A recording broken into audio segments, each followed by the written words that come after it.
I want to talk a bit about the risks that high cholesterol of LDL can have on your arteries.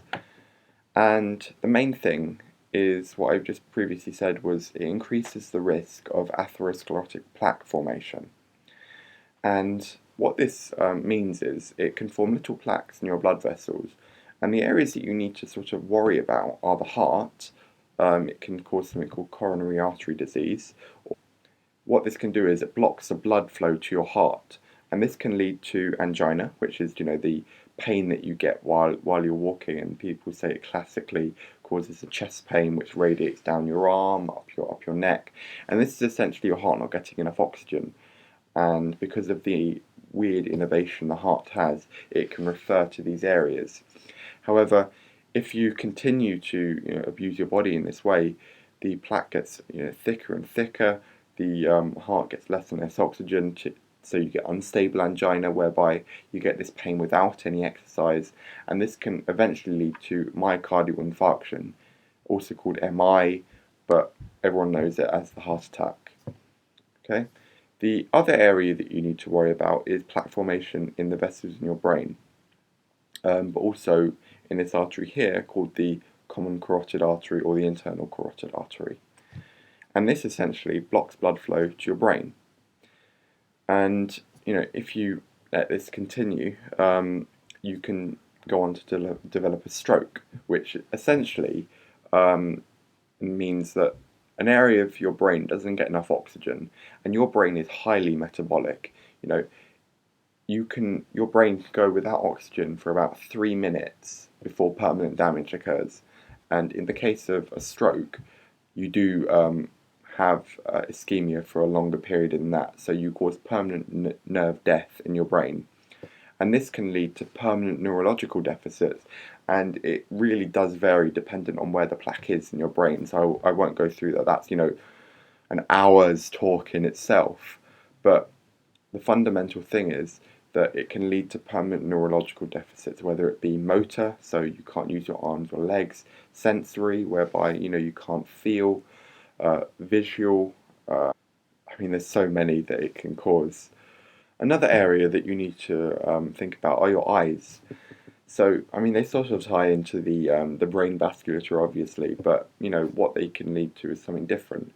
There's an artery at the back of your eye called the central artery of the retina, and if you develop a plaque in that artery, what you're essentially doing is blocking the blood flow to the retina, which is highly vascular. You need to have a lot of blood going there so that the cells that sense the light that enable you to see are working properly. And what this can do, if you block, is that the area can become ischemic, it can die, and you can essentially lose your vision. And if I'll put a picture below of what it will look like of the retina, but the retina becomes very cloudy. The arteries become attenuated, because no blood's going through there. So this can lead to blurry vision over time, but eventually vision loss through the eye, and that will be painless. So you won't know that it's happening. Final area that I want to talk about is the gut. The arteries to the gut, they are highly susceptible to atherosclerotic plaque formation, and if you block blood flow to that area, a small area of the bowel can become ischemic. It can then die, and then what you've got is, along this tube, you've got an area that's dead, and if you let this continue, the bacteria, the good bacteria in your gut, they'll start to colonize the area because the defenses against them doing that are completely blocked. So this can eventually lead to the bacteria seeping into your blood, causing them to go throughout your body, eventually causing a septic shock, and this can lead to death eventually.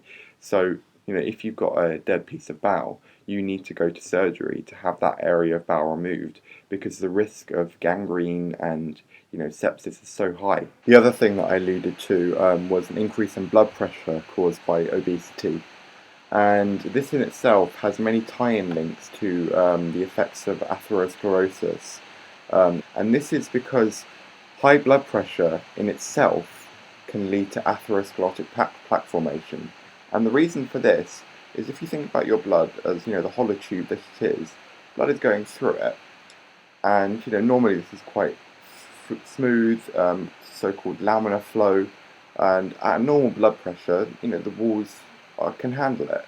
However, at an increased blood pressure, you've got to imagine, the flow going much faster, and this is causing abrasion to the surface of the blood vessels, and this can eventually lead to damage of those blood vessels, especially at the areas where they branch, because if you think about it, the blood is going along, hits the branching point, and then goes out, and where it hits there, that's where you develop a lot of damage because of the pressure effects. The effects of chronic hypertension on the blood can therefore lead to something called hyaline arteriosclerosis.